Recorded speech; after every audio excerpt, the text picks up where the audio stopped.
Good evening. All right. Thank you all for being here. My name is Dan Albrick. I am with Leopardo Construction. I am the president-elect of Cornet. And first of all, for putting this together, just wanted to thank, shout out to Jeanette Outlaw with OFS Brands and to Jennifer Gambarelli with Partners by Design. We just haven't done about, and we got these two, so thank you very much. And then also just a couple of quick announcements. This is it was a very successful 2011 for our organization, and nothing like rounding out the year. This is our last event, so nothing like ending on a high note, we hope. And then also, pressure's on. It will be. It will be, no doubt. And then also, I just wanted to quote. As I was standing back there with my friend Dennis DeCamp with Axo Nobel, he said, "I hope this doesn't represent what the real estate market is going to be in the future."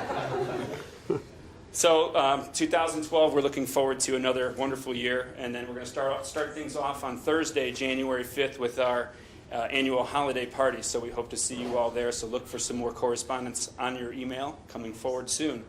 So let's get right down to the real news.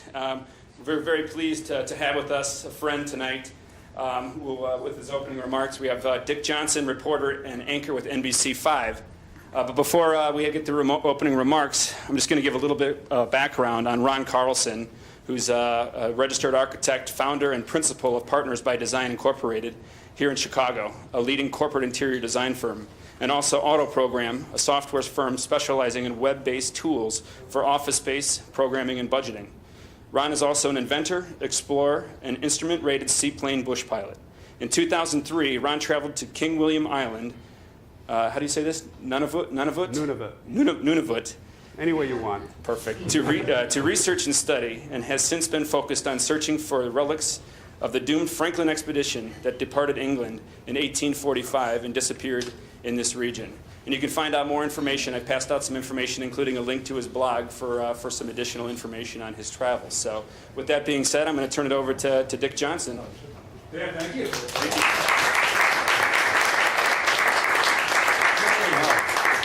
It's a bright projector light there.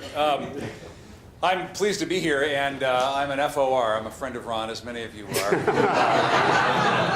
So I haven't used that since FOB, friend of Bill days back when he was in the White House.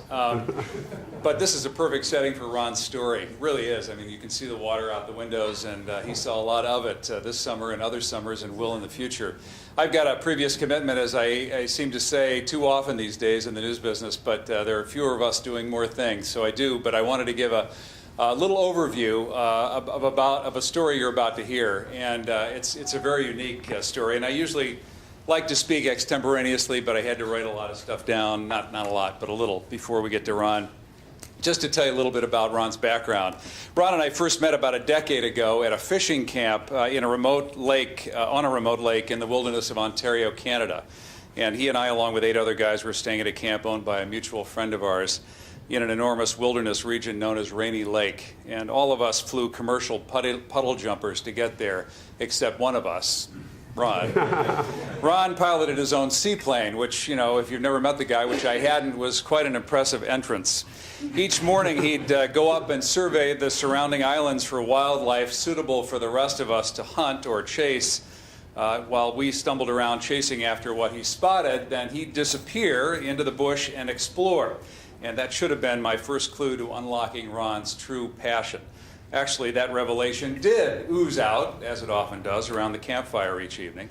Ron was always talking about his Arctic interests and experiences, about shipwrecks and about lost trading posts and polar bear attacks, and frankly, we just thought he was drunk. I was. We had a little bit to drink there, yes. Or maybe it was attitudinal delusion disorder or something like that from his flying. But anyway, they were very fascinating stories, and they've always been circling around in my head, and I've been thinking about it over the years and hadn't talked to Ron that much. But fast forward to earlier this year when Ron and I reconnected by email and phone, and he was really brimming with excitement, honestly, and anticipation and some trepidation. His biggest, most well-thought-out, and potentially most life-threatening personal quest to date, finding the remains of a 150-year-old expedition comprised of English seamen in ships that disappeared and have never been found. And in fact, they are now the most famous and sought after of all shipwrecks in the world. And I really became intrigued and did a special news segment that some of you saw and a night this summer. And it was basically, to oversimplify it, how Ron spent this past summer. It was very interesting. I squeezed out, I begged for 2.5 minutes of time. I could have used 5.5 minutes of time or more to tell the story. And he has a wealth of material that he brought back with him and that he, just sort of carries around with him and tells whenever everybody wants to hear his story. He is an American architect and family man by day, venturing into desolate Arctic areas of Canada all by himself. I mean, it's really quite something. Using some techniques never tried before, some he invented himself, to find the tombs of those ships and those men. It is really the stuff of global headlines and Hollywood movies, and it's still waiting for an ending. So please welcome and enjoy listening to my friend Ron Carlson.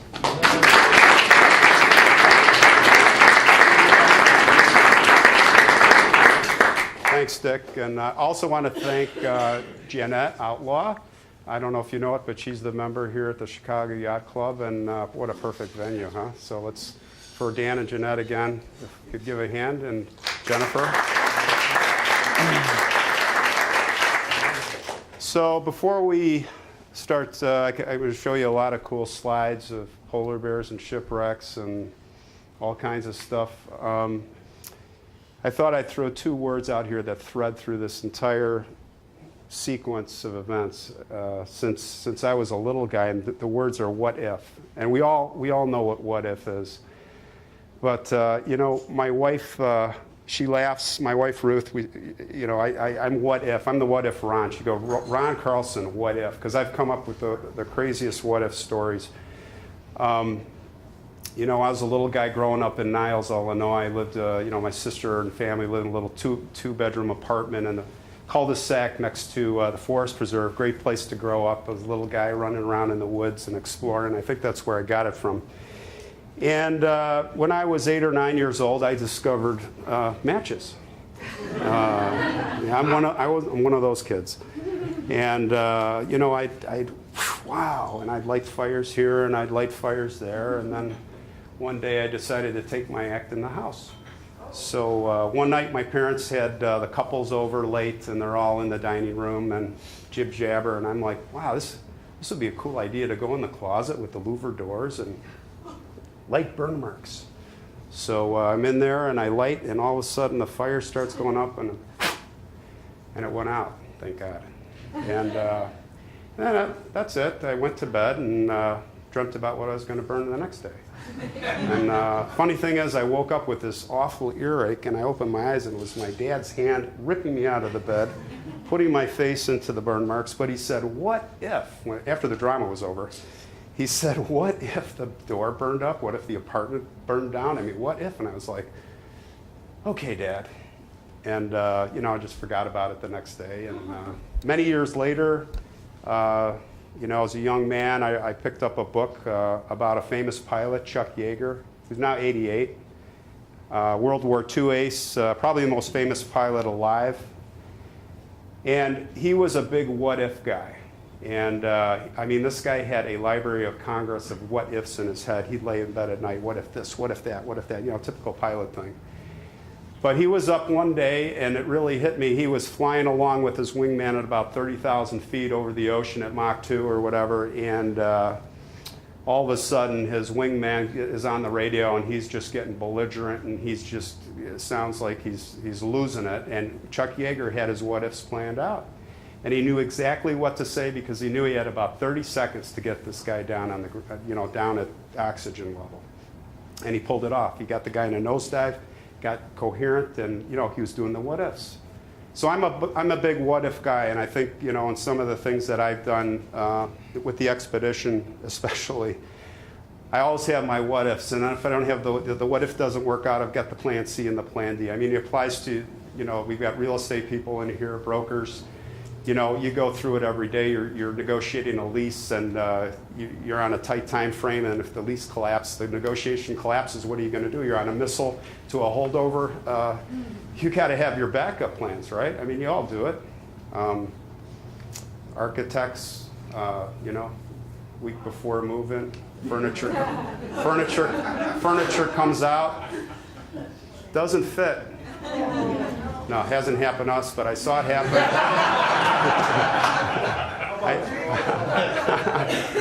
I saw it happen at a previous firm, and the guy pulled it off. I mean, the guy that was handling that account pulled it off magnificently, unbeknownst.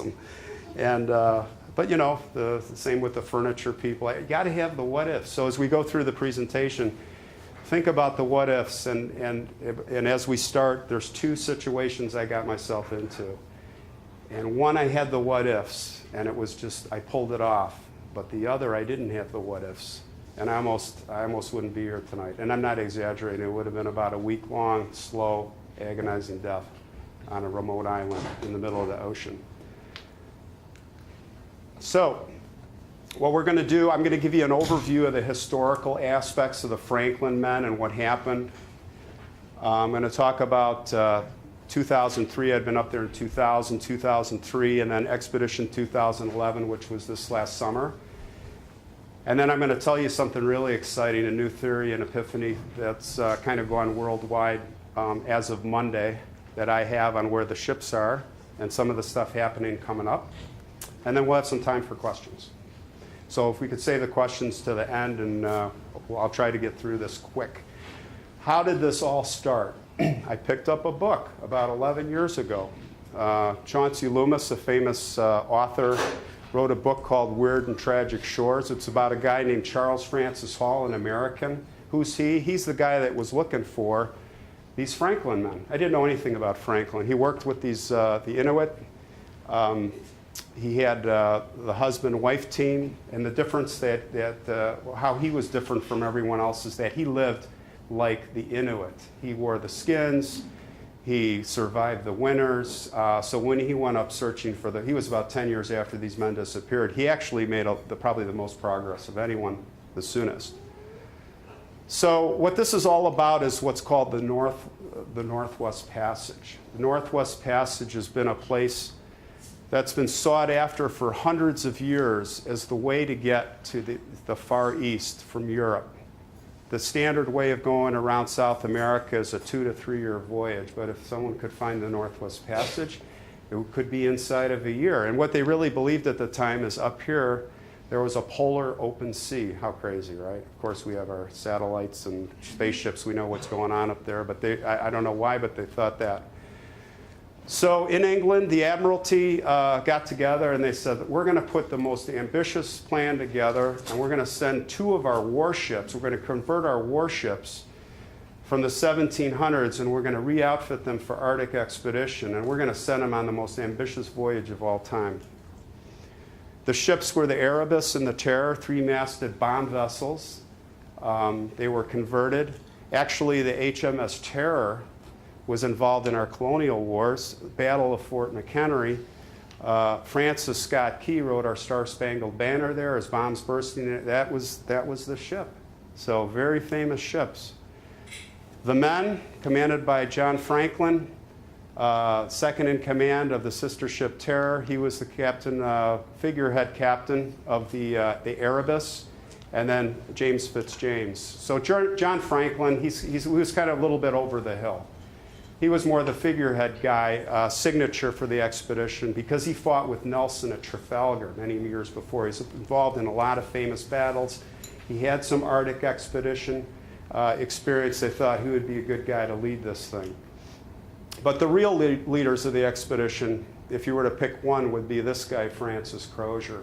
He had a lot of Arctic experience. He sailed with Ross, the famous Ross, on many Arctic expeditions successfully. And then a close second would be James Fitzjames. He was the charismatic up-and-comer. All the men loved him. And he had successful expedition work, but more in Australia. So together they thought, wow, this is a bulletproof team. Let's send them out on a 3-year voyage, and hopefully they come out on the other side. Here's some shots, and you saw up front of some of the other men, just to put some real faces to this. These are real guys, real pictures. This is when photography was first invented. The camera was called a daguerreotype camera. It's a really complicated system that we still use today before digital, but that was kind of the first time it was practically invented. So they left England, they sailed the North Atlantic on the 3-year voyage, and their first stop was at a place called Disco Bay. It was kind of the last port of supplies. They actually had 134 men then. They dropped 5 off, 5 lucky guys, I might say, because after they left Disco Bay, they were last seen up here, moored to a huge iceberg by whalers. This was basically the scene, and this was the scene of all ships in the day that would try to make passage up that way, because there had been many expeditions before them that disappeared also. The night expedition of the 1600s, all kinds of men never came back. And if you were going to survive the winter, they would basically take the riggings down, the sails, use them as tents. You've got, let me explain something. When you're in the Arctic, you've got about 2 months of, call it 40, 50 degrees. Winds howling, ice may be breaking up for about a month if you're lucky, but the other 9, 10 months, you're probably averaging, especially in the cold months, minus 30, minus 40, minus even 60, minus 80 degrees. So they lived like rats in these ships. Polar darkness for many months, no sunlight, and the summer, the height of the summer, it's daylight all the time. So off they went into the Arctic. 3 years later, no word. Finally, the Admiralty starts taking some action because Sir John Franklin's wife, Lady Jane, is jumping up and down. She's got a lot of connections, a lot of high-powered people in high-powered places. So what they ended up doing is they sent up to a little over 40 expeditions out on some pretty famous men, and they all wanted to be heroes themselves. You know, if we find Franklin, I'm a star. Ships like the HMS Resolute, Ross, Perry, all kinds of famous guys. The first clues as they entered this place called Lancaster Strait were found by one of those ships at a place, an island off a place called Devon Island. And as you zoom down on Devon Island, what they'd always try to do is find a safe harbor. And this was kind of the place, the few that could make it here would winter, because the shifting ice pack would crush the ships. So as we zoomed down on Beechy Island, and they got there, the first clues of the Franklin expedition, tin cans. Tin cans were actually just invented at the time, except they soldered the inside of the cans with lead solder. So that's not going to help. And then they found 3 graves. This is what it looks like today. And the 3 men that are buried here were the 3 men, the first men to die of that expedition: William Brain, John Torrington, and John Hartnell. And that's what it looks like. Pretty desolate, no trees. I tell you, when I was up there and came back just after a month and a half or 2 months, the color green, wow, I was like, wow, I forgot what green looked like. So this expedition, led by a man named Owen Beatty, went up in the 80s, and he got permission and permits to do autopsies on these guys. So they spent days digging in the permafrost, and they actually thawed these guys out. And this is John Torrington, frozen in time. Because when they buried them, what they didn't know or couldn't know is that as the summer melts come, the water would infiltrate the coffin, and it would fill up, and within a year or two, probably the first year, within a month of death, they were frozen in ice, so completely preserved. That's a close-up of John Torrington, John Hartnell, and why don't you hit the video? I'll show you a quick video clip of William Brain. So what they did is they used a plane called a de Havilland Twin Otter. They converted it to Tundra Tires. And they took all the expedition equipment, very similar to what I did. Tundra tires are these large balloon tires. And you can see here, that's where they were landing, right on the island. And right by the graves. They unloaded all their equipment. They brought x-ray machines. They brought tents. They brought all kinds of scientific equipment because they wanted to do a proper autopsy on it. They wanted to find out, why did these guys die? Why did they die so early? Maybe this would give us some clue at what happened later. So here's a quick video clip of William Brain, the first time he was seen, as they peeled the facial cloth away. And you'd have to shudder or have goosebumps if you were the guy there or one of the people there seeing this. I mean, you're basically going back in a time machine 160 years from today. So after those men left the island on their expedition, they came back, they made theories, and the theory was that in 1846, the year after they sailed, that the ice broke rather quickly. Why? Because there were a lot of other artifacts left there on Beechy Island that normally they would take with. So when the ice pack breaks, it's not like the lakes around here where it starts melting. It's within hours, sometimes within minutes. There's explosions. The ice heaves up, sometimes 50 feet, maybe even 100 feet high. I've heard some of those explosions. Nothing like if you're frozen out there and you're at the breakup, but it's frightening. It's like a bomb going off. So what everyone thinks happened, and a lot of the evidence is that they left Beechy Island there in 1846. They sailed north for that polar sea. Sailed south, came through a place called Peel Sound. And what they were doing was actually, they were right on the right path of the Northwest Passage. If they can just get here and go this way, they've done it. But they were sailing into a trap. And even today, you could look at satellite photos. Basically, all what's called the multi-year ice, that's the ice that never unfreezes. It's at the North Pole, is driven down by currents through a place called McClintock Channel, right here. And it's pushed hard, and it becomes trapped right down here in an ice sink. So whatever comes in here normally is not getting out. And that's what happened to them. Both ships sailed in, and they were locked up. And they're like, well, we'll just get out the next summer. We'll wait for it to get warm. And that's the problem. The ice is just jammed there, and a lot of times it doesn't unfreeze. That's a satellite image of King William Island, and you can see that everything else is melted. If they would have come down this way, they could have gotten through. But the belief at the time, and you're looking off the ships, as this is part of the landmass. They didn't know there was an opening here. So this was probably the scene. Stuck in the ice, trying to drag the ships. No panic yet. So the 40 expeditions were sent. None of those expeditions had any luck. In fact, the HMS Resolute got stuck.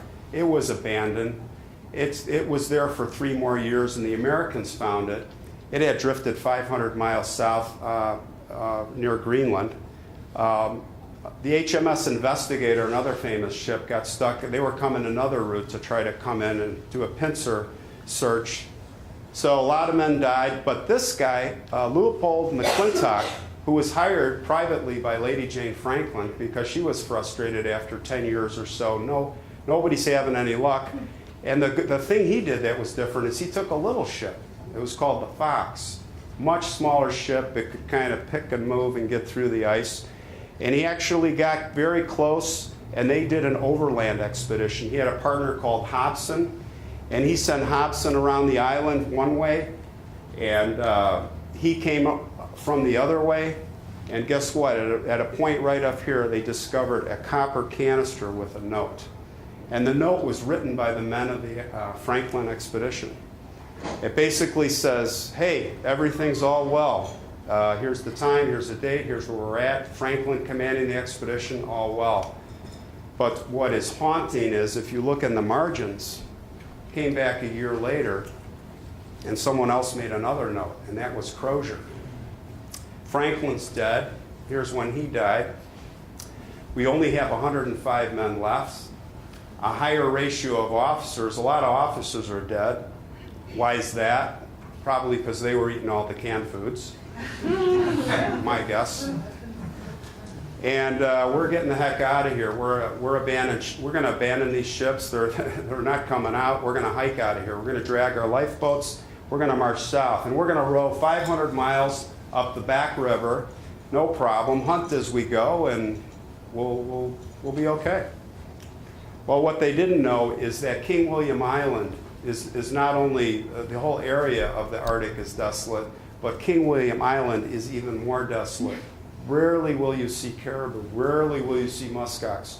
And even if you did, these guys had shotguns. They didn't have rifles. They had the wrong clothing. They had the wrong guns. They had the wrong everything. So they were on a mission, a pretty much of a doomed mission. So they started out in the ice, and it's not like the lake frozen. This is hummocks of ice. There's no easy walking out there, and I've done it, and believe me. So this is what's even more eerie. They hike down the island a little bit more, and they come across a boat now today called Boat Place. It's a famous place where a number of men died dragging the boat. And what you see here is an artist's depiction actually from the expedition. These guys didn't have cameras, right? So they'd bring artists, and the artists would actually draw the scene. So this is pretty much a rendition with a little drama. I can tell you this up here probably wasn't happening. But other than that, what you've got here is you have a guy mangled in the boat, a skeleton, and the other end of the boat, you've got a guy actually that was fully dressed, had a hat on, had 2 shotguns locked and loaded, and a skeleton. So what does that tell you? He was the last guy to probably survive. But what you don't see is there's a number of other men that are scattered around this boat. There were a lot of men who died here, and there were signs of cannibalization. This is a view actually taken in the late 80s on the Todd Islands to the south. That's a few men who died, a pile of bones. So these men basically died as they walked. They didn't have a chance. Here's some artifacts that were found. They're in museums in England.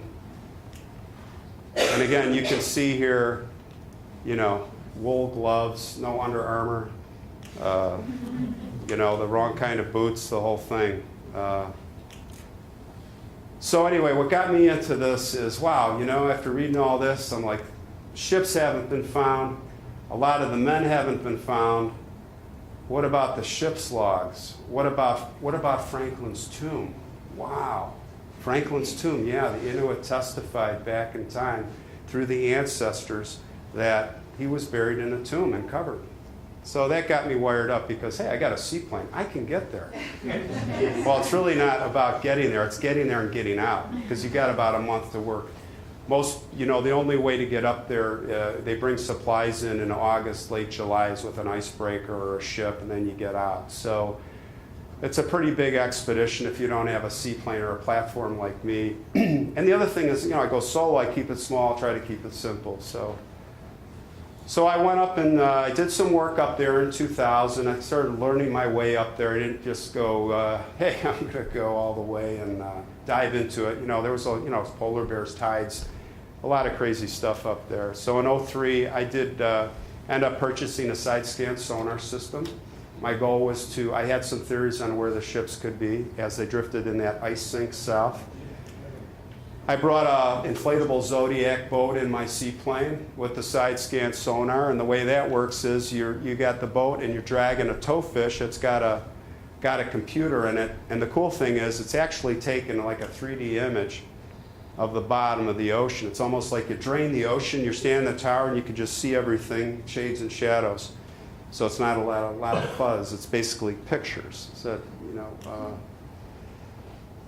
I had a Cessna Turbo 206. That was my first seaplane. Not as robust as the one I have now, but it was okay.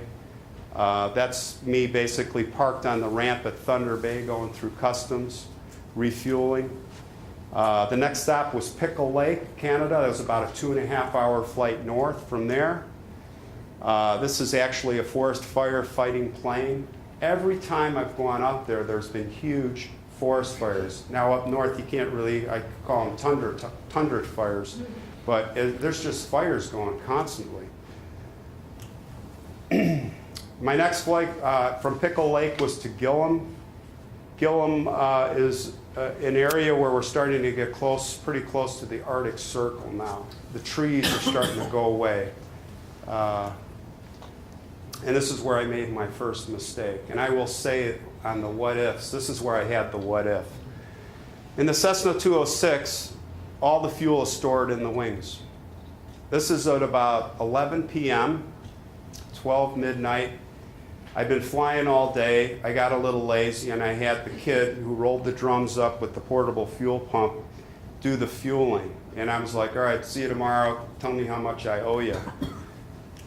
What he did is he left the fuel cap off on my left wingtip tank, which is right here. And I didn't go up there and check. That's my fault. Pilot in command, you're responsible for doing all those checklists before you take off. So I took off the next day from Gillam down here, and the way to Churchill, the next stop, is up this way. But I said, you know what? I want to go see the polar bears. This is the highest concentration of polar bears in the world, right here. This is the Cape. This is back in here. This is where the polar bears den, have the babies, the whole thing. It's all happening. So I'm going to fly low, and I'm going to go. I want to see those polar bears. So this is actually some shots at about 100 feet above the river, going about 120, 130 miles an hour. And I'm just flying and just kind of clicking, and maybe some of these will turn out. And I start seeing shipwreck after shipwreck after shipwreck. I mean, if you could land there, you could go in there, and who knows what you're going to find. I'm finding trading posts. No way to get to them. I mean, you have to do a little expedition. I don't know if some of you have heard of Hudson's Bay Company. They were the big trader back in the 1700s, 1800s, and even up until about 1940s, 1950s. And then I started seeing polar bears. Wow, I got them flying. I got the video camera, like this, and I'm kind of looking. And these are some outtakes of some of the videos. And then I look way out in the distance, and I see this massive polar bear right here. And guess what happened? The engine stopped. I had just flown over this polar bear. I've just flown over this polar bear. And I'm like, wow, I really pissed that polar bear off because he was hunting that little caribou. And you're going to see the little caribou right down here run away in this footage coming up. And then the engine stops. Now, thank God I had the what-ifs. And what I did is I executed an emergency landing in about 12 seconds. Now, most pilots, all pilots actually, are trained to do engine outs over the airport, but they do it with the engine on idle. No one turns the engine off. Well, me, if I'm flying with my family, I'm going to go up and do the real thing. Now, I'm not going to do it on a runway. I'm going to do it on a lake. I got some room for error. So I would go up early before the boats come off on lakes in northern Wisconsin, and I would do real engine outs. Now you can see right here is the polar bear. And that was edited because right after that, I had to throw the camera and execute a forced landing. So it was quite an adventure. This is the result taken about 20 minutes after I landed. The first thing I did was I got my rifles out, I got my GPS position, and I got my sat phone out. And I didn't sit in the plane, I sat on top of the plane. I took a few pictures, and that polar bear started coming closer. This is a quick shot of where I landed, the actual place. I hit this little pond here.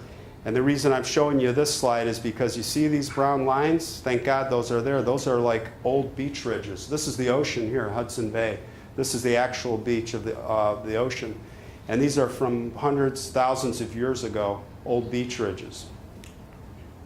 This is the polar bear at about 100 yards.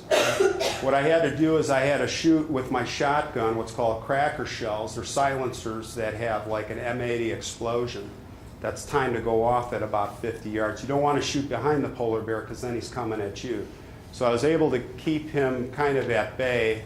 And I'll tell you, when the polar bear comes, they don't just, they go like this. They're sniffing around over here, and then they're sniffing around over here, and then they're never looking at you, and they're coming closer and closer. That's how they stalk the caribou. That's how they stalk all the animals, because they can't get seals. The ice is gone, they're on land, and they're starving. They're desperate. So this guy was, hey, what's going on here? Why don't you hit this video?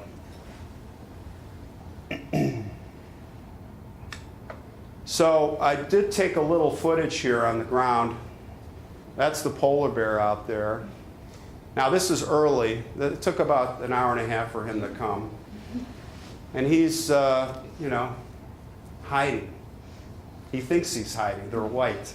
It was pretty funny, but not when he got close. This is actually to my left side at the nose of the plane that you saw, and this is about 500, 400 yards away, a caribou. And I'm filming him, and when he turned his head and ran off, I look, and that polar bear, was 50 yards closer, and he was just walking all around trying to get close to that plane.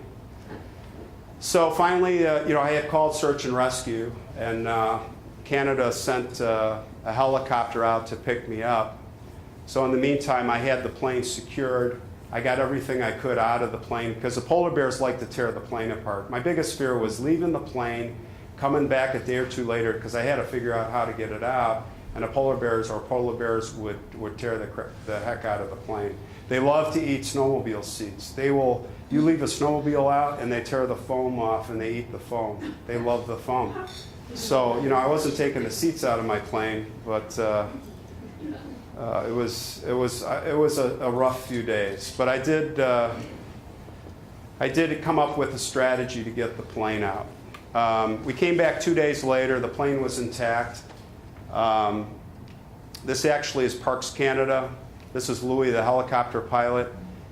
We came down with a strategy that let's try and lift the airplane up little by little, get the landing gear down. We're practically on this beach ridge, and we were able to do it. It took about 2 hours. You can see the wheels sinking, but it was like, hurry up, get in the plane, and why don't we hit this video? And you'll see actually live what happens.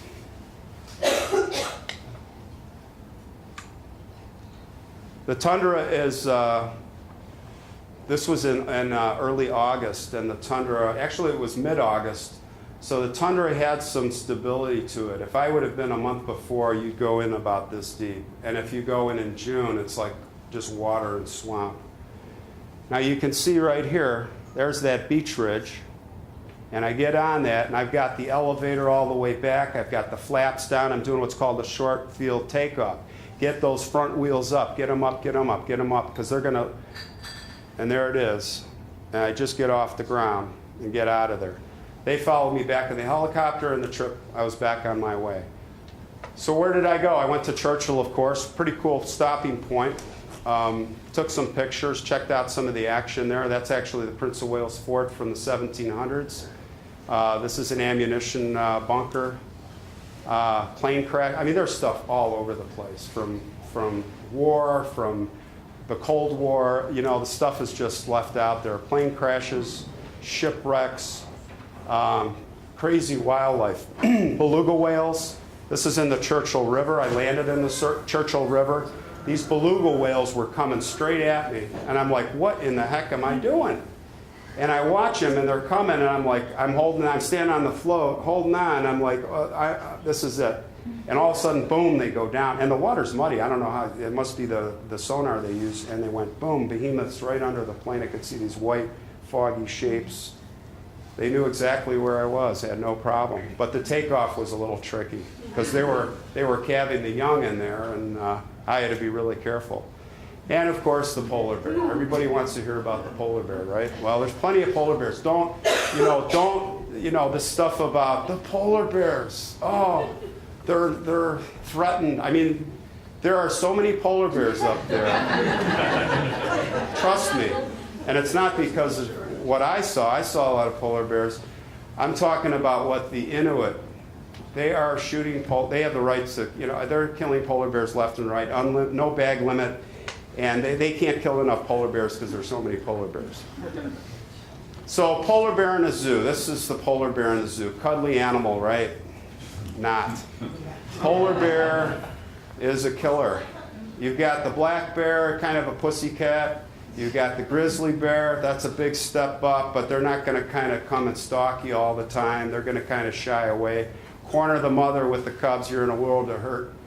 But the polar bear, we're on the food list. They come stalking, and they're very smart.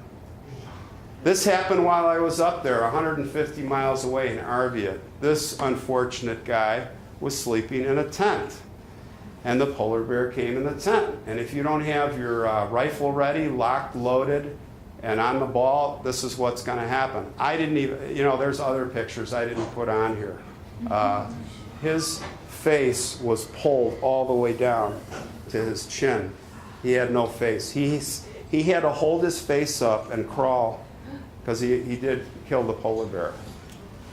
This year, Spitzenbergen, polar bear, dead in the middle of the camp. Mauled 4 people, killed this Chappelle boy, 15 years old. Just happened a few months ago.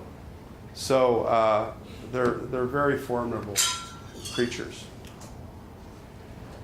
When I go, I bring 2 weapons. I bring what's called the 460 Weatherby. It's a high-powered rifle.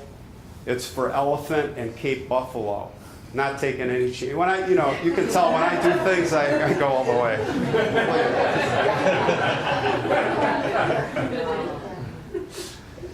Mossberg Persuader shotgun. Pump action, 7 shells. 2 silencers first with the cracker shells, and then slugs. You're going to be in a world hurt. That's for close range action. This is the 460 Weatherby. It's like a missile. It's a 500 grain bullet traveling at 3,000 feet per second. You get hit with this, it's like the Canadian guys in Afghanistan. It's when I practice with it, before the trip, and I'm dialing in at the targets, I can only take 1 shot. Because the second and third shot, I have to put a life vest on from the boat, life preserver, because it'll blow your shoulder right out. You're laughing because I think he's probably got one too. This is a scary moment. So I go flying out over Hudson Bay, out in the ocean. I was lucky. It was the perfect time. There were huge ice floes out there and a lot of open water. So I could land, if I was careful. And I went out looking for polar bears. I got my big camera. I want to get some pictures of polar bears. So I ended up flying over this ice floe, and this is the actual location of the polar bear right up here. And I'm like, okay, I'm not going to land over there. So I determined that I was going to fly over, land out here, and come in here and land in this zone here. I had about 15 minutes, I said to myself, because the ice is all moving. Last thing I want to do is get trapped by ice floes and then not be able to do a takeoff. So I did. I landed. I got up there. I was about 500 yards away from the polar bear. This is an actual picture of that ice floe taxiing up with the small icebergs you got to watch out for. There were ring seals all around me. They come right up to the floats. And basically, I got off the plane. I took a huge claw anchor. I chunked it in the ice, tied it up to the plane, jumped out on the ice, had my gun, I had my camera, I had my binocs, and I went looking for the polar bear. But I started getting really nervous because as I got in this zone, I was like, wow, there's a lot of hiding places here. And bigger problem, where's the polar bear? I don't know where he is. That's a problem. Big problem. So I ran back to the plane. I threw the stuff in the plane. I was, leave the anchor. I got the plane. I had the door open with the shotgun on my lap, locked and loaded, safety off, because if that polar bear, and I heard the stories up there, he gets on that float, 1,000-pound polar bear, that wingtip's going down, and what do you think's going to happen? It's going to be a big problem. So this is what happened. I took off in the air, I circled around, and that polar bear was right over here. How did he get there? I'm looking for him out here. He's swimming right along the ice edge. If I would have waited 10 more minutes, 10 more minutes, it would have been a confrontation. So I chose to take pictures of polar bears on land where I could keep my distance and see them. So a few shots. When you see polar bears in numbers, they're usually females grouping, and they really don't want any part of you. It's the young, it's the males. You think the monster big males are the problem. Really, it's the 2, 3-year-old males, little adolescent troublemakers. Those are the ones that usually kill people. And yeah, a few pictures of to close that Churchill trip, and then back to the airport, on to Baker Lake, a 4-hour flight. Now I'm really getting up there. This is flying the coast of Hudson Bay. This is the typical best kind of weather. Mostly it was a lot of fog, a lot of tricky flying. And then after Baker Lake, a 4.5-hour flight all the way up to Cambridge Bay. The last part of the flight over Queen Maud Gulf Ocean, about 45 minutes of flight time. I had 15 minutes fuel reserve from the start. Given the wind, the headwinds, and the whole trip, I was calculating the entire way. The ocean was open. Even with the floats that I had, like I don't fly across Lake Michigan on days when there's swells or big waves because, yeah, you can hit the water with floats, but can you keep it upright? So it was, I did make it up there. This is the flight up. This is the Arctic barren lands. Not even the caribou are up here. I mean, there's nothing but this. So I landed at Cambridge Bay. That's what it looks like there. Checked out the airport. Checked out some wildlife. These Arctic hares are like this big. They're not like, I mean, they're huge. And the black fly. The black fly is the nastiest little insect that you're ever going to run into. There's also the Arctic yellow jacket. They're pretty nasty, like the African variety, I'd say, in temper. But the black fly, they're small, but they're in such great numbers. This is a shot of me on the Seal River. And I was doing a hike, and I actually put my hand, when I first brought the plane up right here in the bush to tie the plane up, I pulled my hand out, and it was just covered in blood, just within about 8 to 10 seconds. Thousands or hundreds of black flies. So I did my little hike, and by the time I came back, did you ever see the Charlie Brown, who's the guy with the cloud, Linus, right? I was Linus with the black flies, trying to get back to the plane. I come back to the plane, and the plane is black. It's a new color. Got a new paint job. What's going on? It's covered with black flies, solid. Millions of them, millions. So it was like the movie The Birds. I was like, don't disrupt the black flies. How am I going to get out of here? So I got the plane turned around, and I got everything set, and then I made my brake, opened the door, and free for all. They're coming in the plane, they're coming in the plane. I get in the plane, I shut the door, I get the windows open, and the windshield's black. They're everywhere. They're crawling all over me in packs. Fire up the engine, stay calm, fire up the engine, let's get some turbulence in this cockpit, and all the black flies are getting sucked out, and I execute a takeoff. I got enough visibility. I finally get up to about 10,000 feet, and I get the autopilot on, like, wow, most of the black flies are out, but my legs feel really gnarly.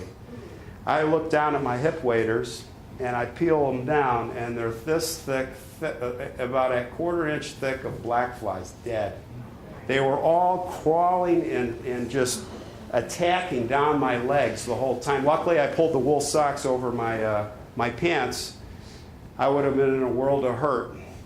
So I basically rolled up my socks with all the scraped all the black flies, and right out the window. They're probably up there walking south to the border right now. This is how you've got to prepare up there for the weather. There's no like airports around here. Here, tie your plane down here. You got to make your own improvised methods. Fuel drums. There was a typhoon coming in about 2 days, and I was like, wow, this is just going to be hit or miss. I'm going to tie the plane down, go to camp, honker down, and hope for the best. But the day before the typhoon, I knew I wanted to do some work down this way, and in this zone here was where the Inuit were, and I wanted to meet with the Inuit, and then I wanted to go south and do some searching. So before I did that, in order to make that whole triangular circuit, I would have to have, I didn't have enough fuel range for that. So I was going to do what's called a fuel cache. So leave Cambridge Bay, you see the red arrows, come down to this area. I saw on the satellite maps, looked like a nice lake here. I mean, this is all uncharted. You're just flying by the seat of your pants on where you're going to land. And then do the fuel cache and fly back. I got to that lake, which is right here, and it wasn't blue like this little picture. It was muddy water, and it could have been only 2 feet deep with boulders. I don't know. I wasn't going to land there for obvious reasons. So what I did is I improvised. I was heading back. I really didn't think I was going to do a fuel cache, but I was coming back across the ocean, and I saw about 20 feet above sea level, these rock shoals. And there happened to be a little hook beach in there that was protected, sand. And I'm like, wow, I could do that. So actually, this is an actual shot from there. I actually made the landing. I taxied up. I hit the sand. Everything was great. I got out of the plane. And I started, set the camera on the float and the timer, did a little pose. But can anyone tell me what's wrong with this picture? You don't have your rifle. Yeah, well, that's one thing, but something worse in a way.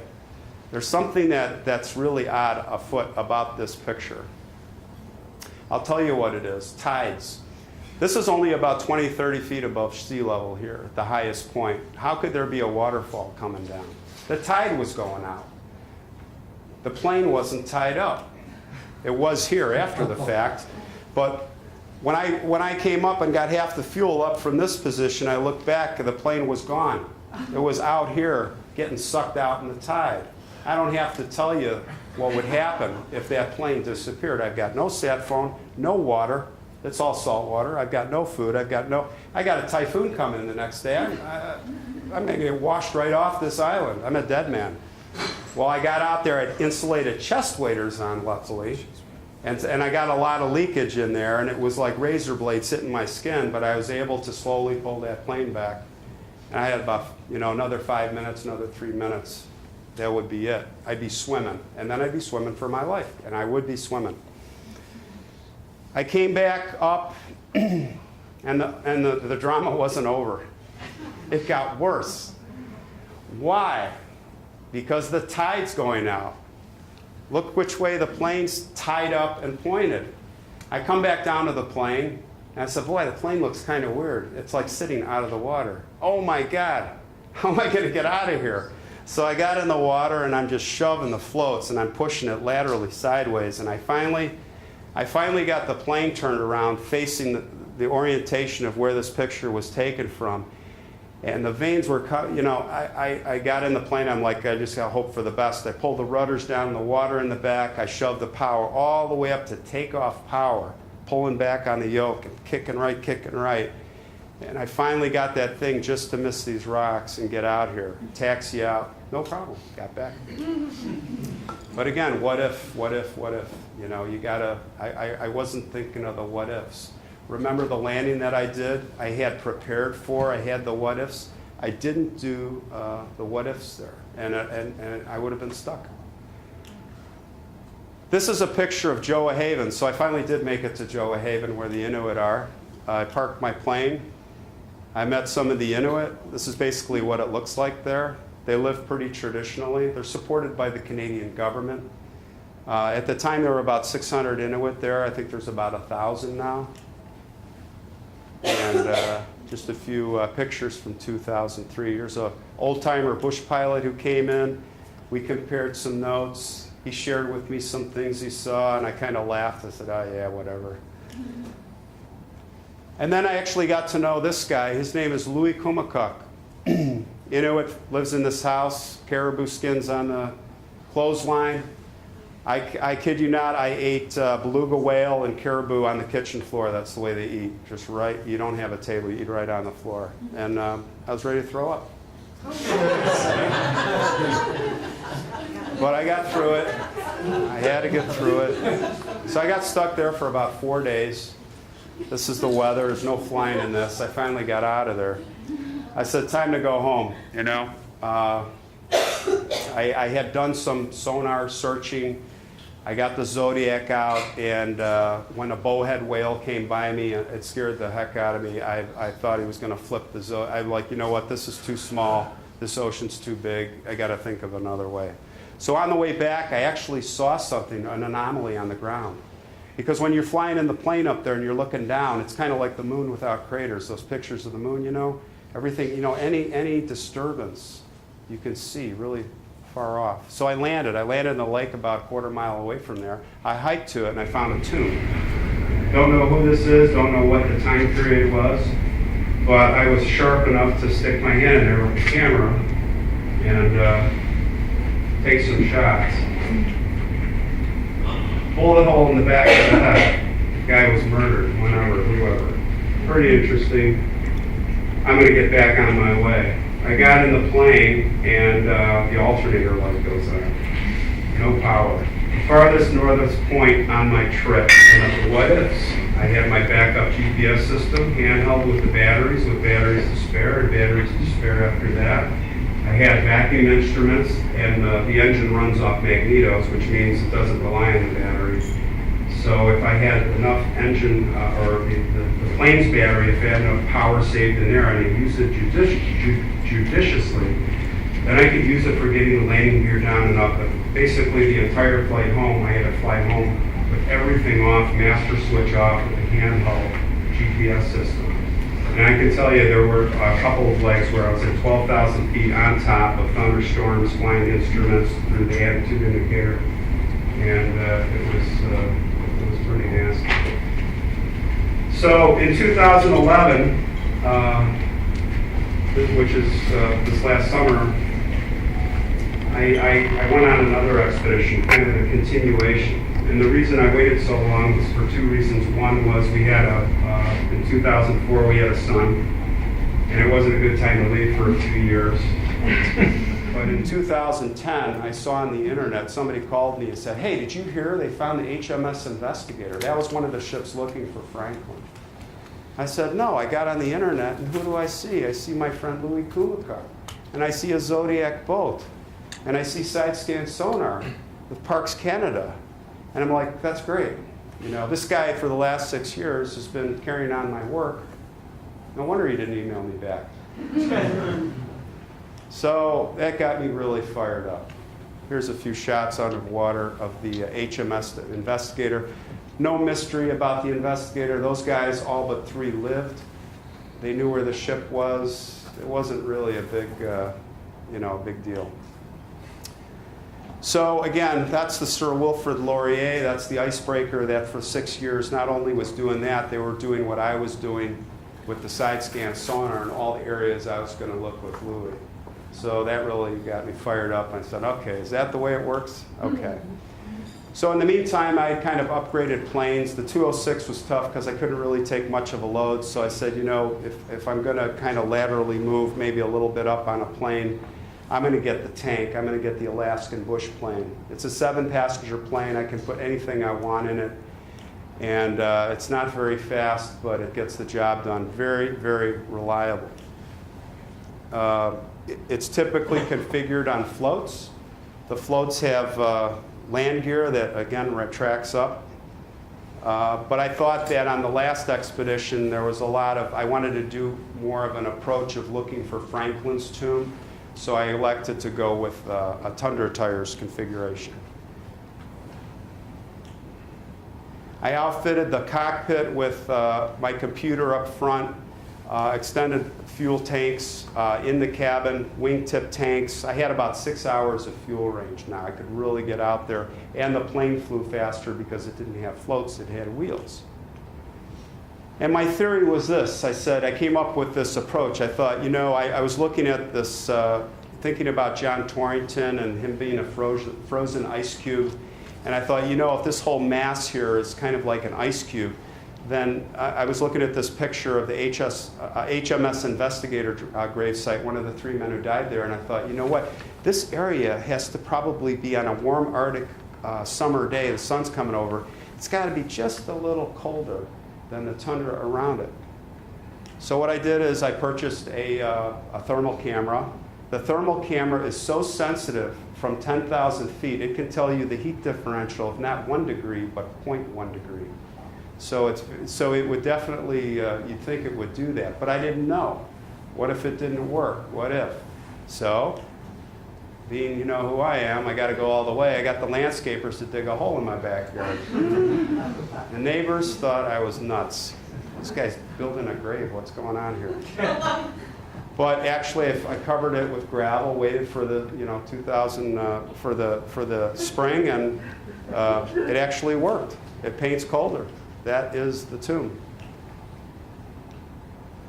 So I said, okay, I'm going to also get a magnetometer system, and I got that, and that'll go down 12 feet. And if I come across Franklin's tomb, I find it, I can actually land with my Tundra Tires and get a little reading. He's got copper buttons and a telescope. Who knows what he's got? And it can't be that deep. I brought with the big what ifs, I started thinking, gosh, I'm going to be flying across the ocean now, and I got wheels. I don't have floats. What if I go down? I did the Chuck Yeager thing. I can't tell you how many nights I thought about what am I going to do if this plane goes down over the ocean? And I got to do a ditch, a gliding coast ditch in this ocean. I thought about how I got to have the door ajar. I got to turn the master switch off. I thought about the five-man raft. Where am I going to have it? Exactly what position? So as I get out, if the plane flips over, I thought about everything. So I started reading also on the internet that there was a lot of sovereignty issues going on up there in Canada. There's a lot of paranoia about the Russians coming over the top because of gold, because of all the oil and so forth. And I saw an article on the internet that said wealthy American nosing around up here related to this sovereignty stuff. That was like me. I was like, wow, they're taking this a little serious, don't you think? Well, the Russians, this is an actual picture of Russian flags. The Russians are coming over in subs, and they're sneaking their way south, and they're putting flags underwater. So today, Canada's building 12 warships to patrol the Arctic. So it is getting kind of nasty. So what I did is I did it by the book. I filled out all the permits. I actually got approval from all the agencies except the governing umbrella agency called CLEY, C-L-E-Y. And CLEY is run by Dr. Doug Stenton. And when I had called, I said, gosh, I got all the approvals. What's going on? What's the holdup? They kept emailing back. They said stakeholders, waiting for stakeholders' response, the Inuit. Waiting for the Inuit. So instead of sitting on my duff in Chicago, I thought something was afoot. It's just not making sense. I had the Inuit support. So I said, I'm just going to go. And I'm going to explore my way up there. And I got to Churchill, and I waited for 2 weeks. And I was still getting no response. So in the meantime, I did a quick a side mission. I went to explore this Hudson's Bay trading post that I'd found about 150 miles out of Churchill. This is a sand esker I landed on. A huge caribou migration trail right next to where I landed. A lot of white Arctic wolves prowling around. You can see them from a mile away. I thought I'd quickly just give you a glimpse of some of the shots from that area.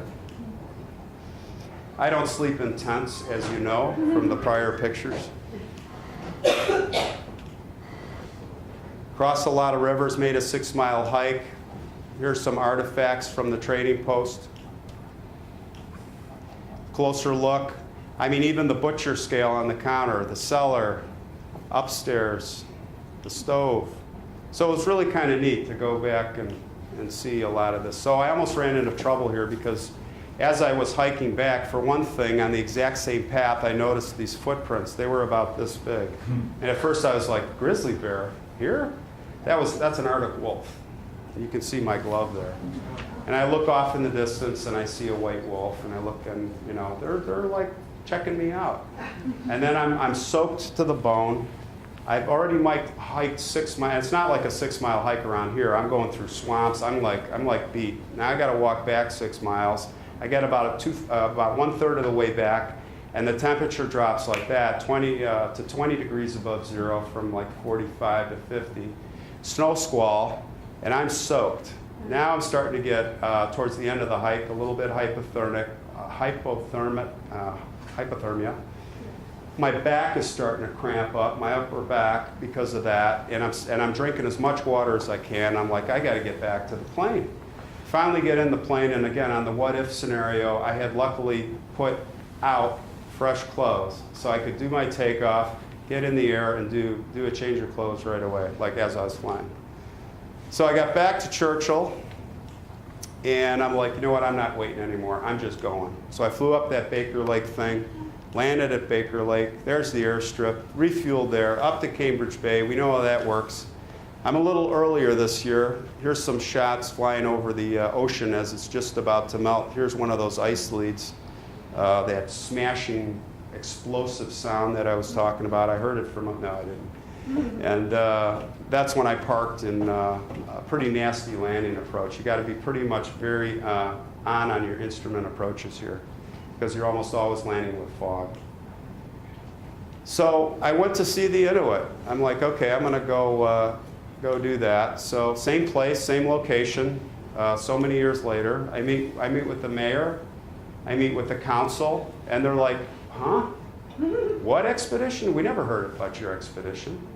I showed them on my iPad. I say, remember me from 2003? Yeah. Here's pictures with the kids, little Inuit kids. I was like the Pied Piper in town. It was great. Seriously, it was great. And they were like on board. They were like, we're behind you. And I told them, I said, look, just as before, I'm not out for fame or money.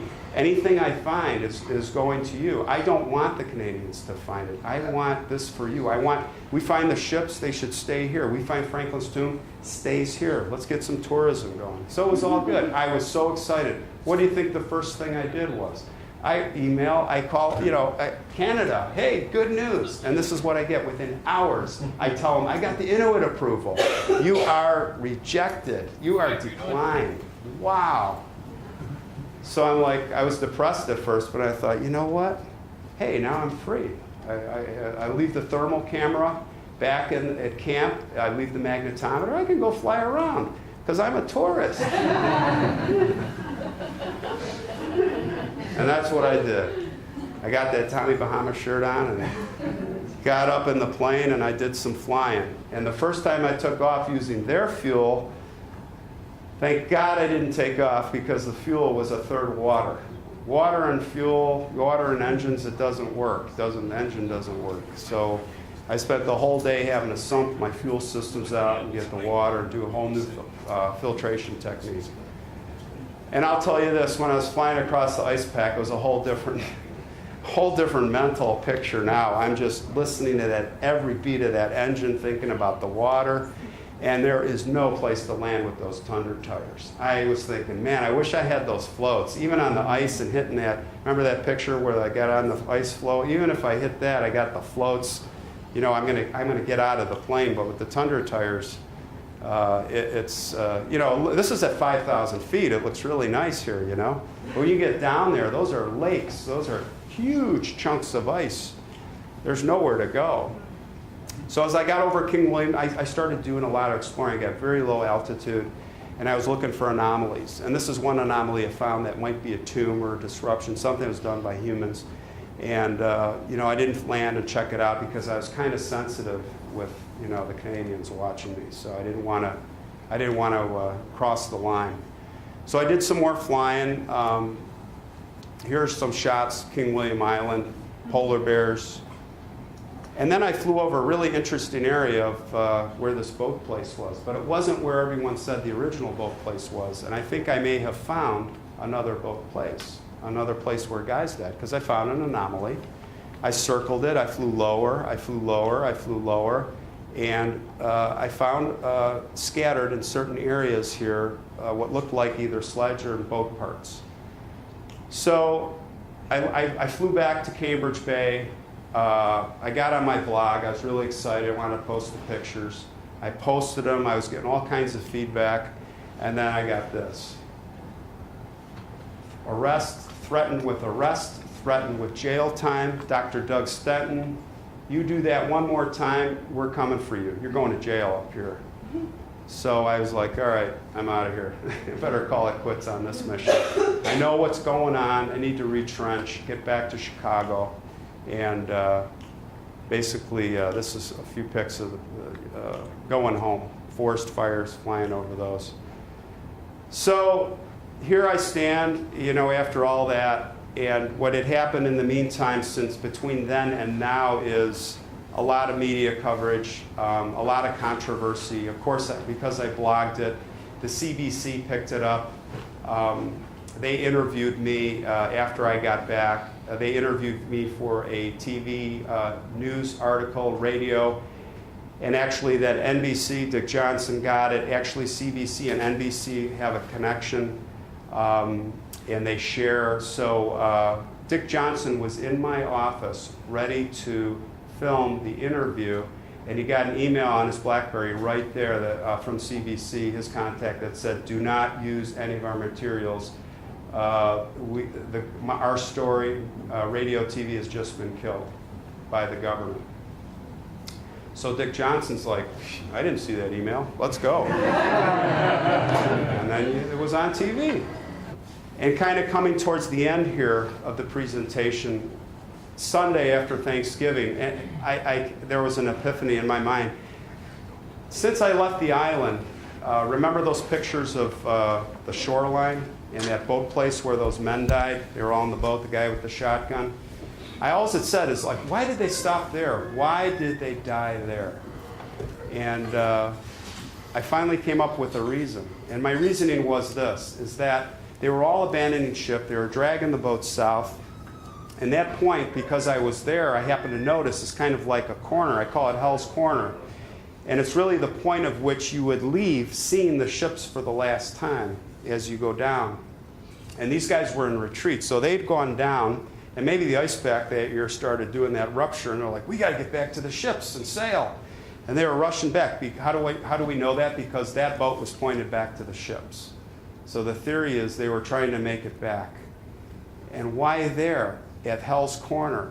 Because they came there, they looked, and they saw the ships way, way out in the distance. And then when they were coming back, they were looking for ships. The ships were gone. And it's my belief and my theory that the ships didn't, like 160 years of history right now is that the ships sank in that area or sank to the south. And I believe that the ships were either remanned by a skeleton crew, no pun intended, or they drifted, but they're somewhere else, which supports some of the clues I have on where I'm going to be looking when I go back up there. So, what if? What if I didn't pick up this book? We wouldn't be here, right? So that's the end. So what I thought we'd do is, if there were any questions anybody had, we could do a little question answer. When they did the autopsy of the guys that were frozen, what did they die of? Those 3 men died of tuberculosis, lead poisoning, and those were the 2 main causes of death. Probably pneumonia also. But John Torrington was actually a stoker on one of the ships, and he had a lot of lung damage from his job, and he was a smoker. The other 2 guys definitely had about 10 times the average rate of lead poisoning. But I think, and people, it's common knowledge, because so many officers died, and the clue in the note is that most of the canned goods the officers were eating. So, go ahead. No, you're not finished. Nope. How do they get the supplies from civilization to the Inuit up there? Right now? Sponsored by the government. Right now what they do is they come once a year in a barge, a huge barge, that has gasoline, fuel, it has all the food, everything else. And the other way they get it up there is they have flights that come in. Now what you see is, it's crazy, but it's about every 2 days, sometimes once a day, a 737 comes in, and it has what's called a Tundra Tire kit on a 737. And they come in on that gravel runway, and they come ripping in like an aircraft carrier, reverse thrust, and there's just stones flying, and they come up to park, and they're unloading some of the supplies, and they have a whole separate crew that's just scraping the mud off the bottom of those Tundra. There's these giant metal plates with the landing gear to keep the to keep all the gravel and mud from coming up. But it's mostly from the barge, the annual barge trip. Yeah. Ron, with the perceived global warming, is the water freed up there more as far as the ice flows? I mean, is there more open water? Yeah, that's a good question.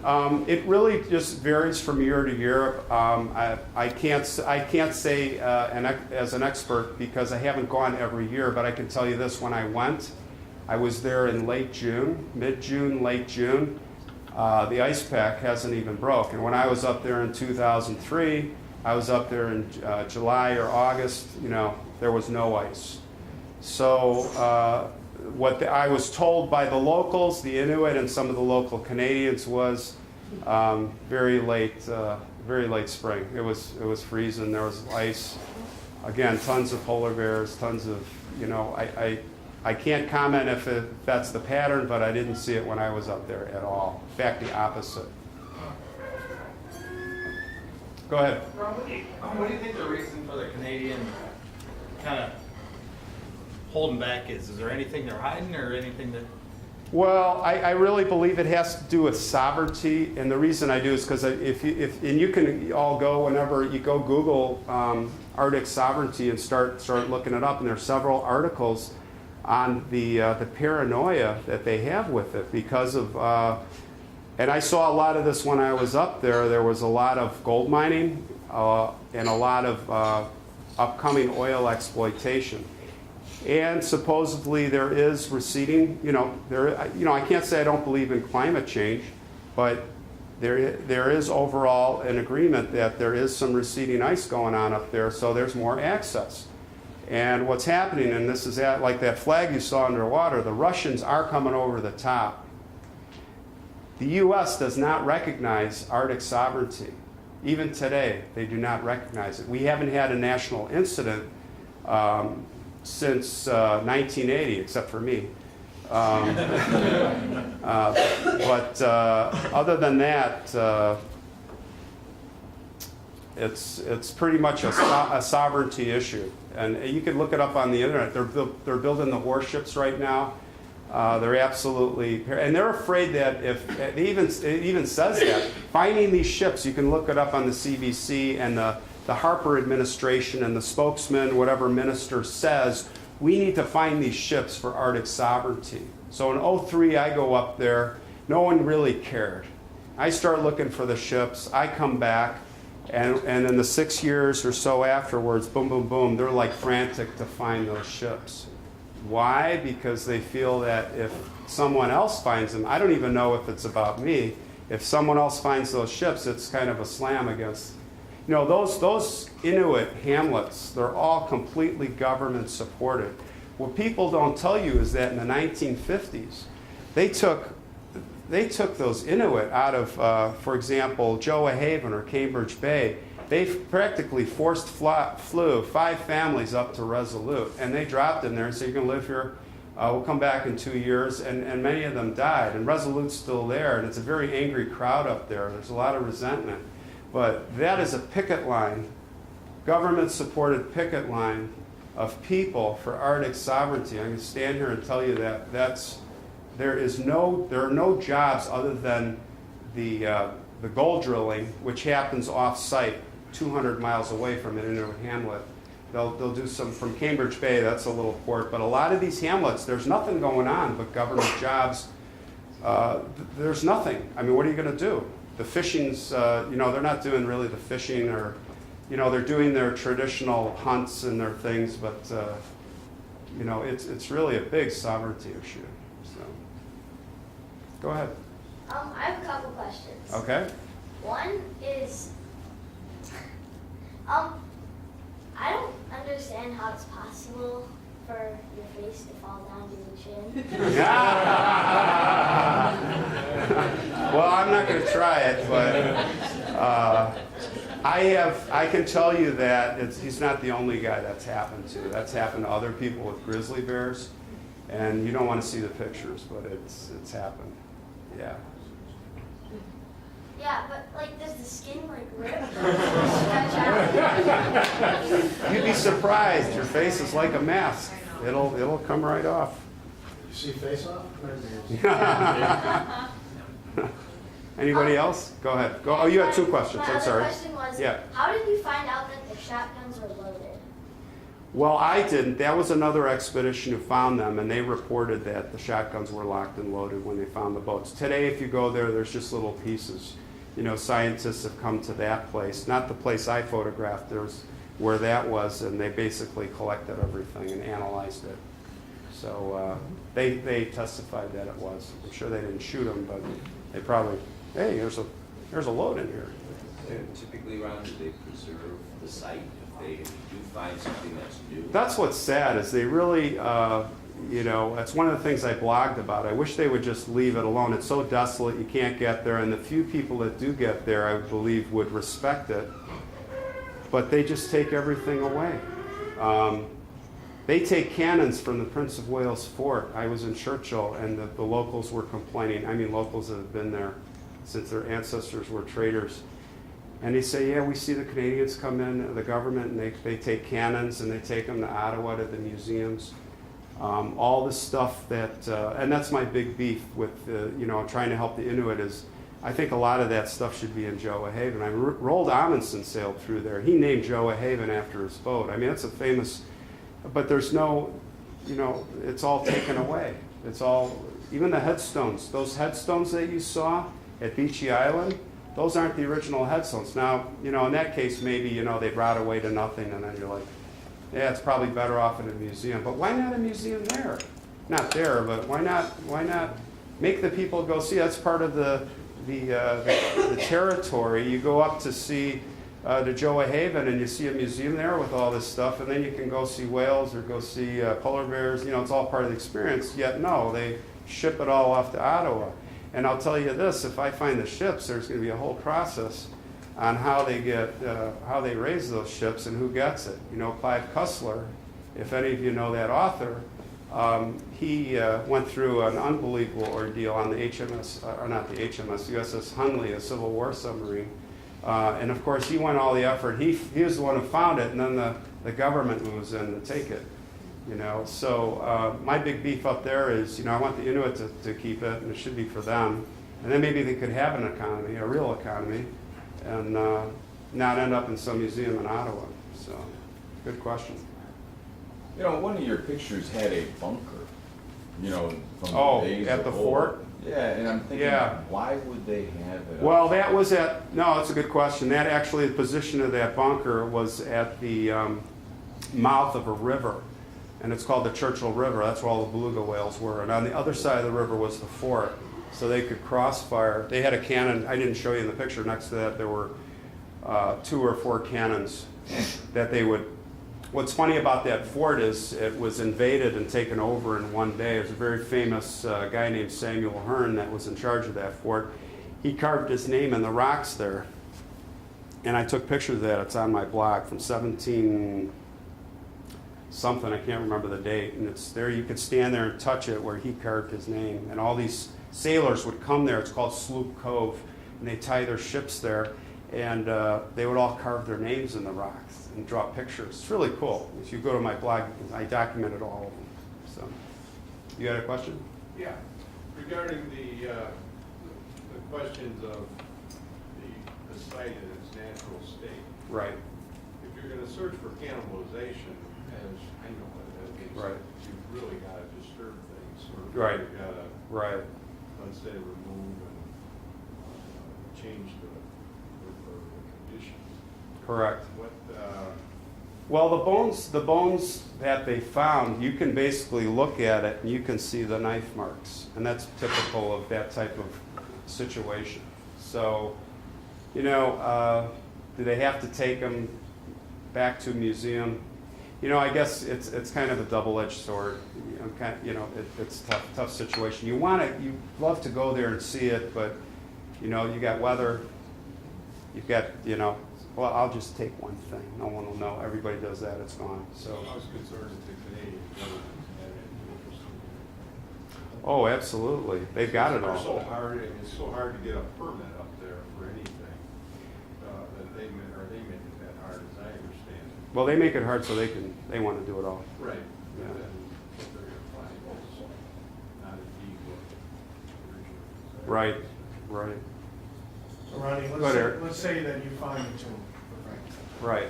What are you gonna do with it? Are you gonna just take pictures? I'm gonna take it and call home. someone? Are you gonna take it home and? No.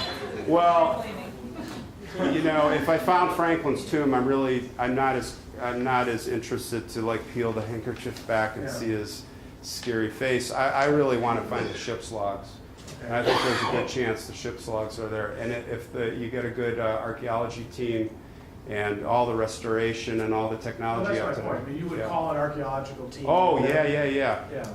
All my stuff would be, when I'm doing it solo, permit, no permit, is no touch. You know, it's discover, photograph, no touch.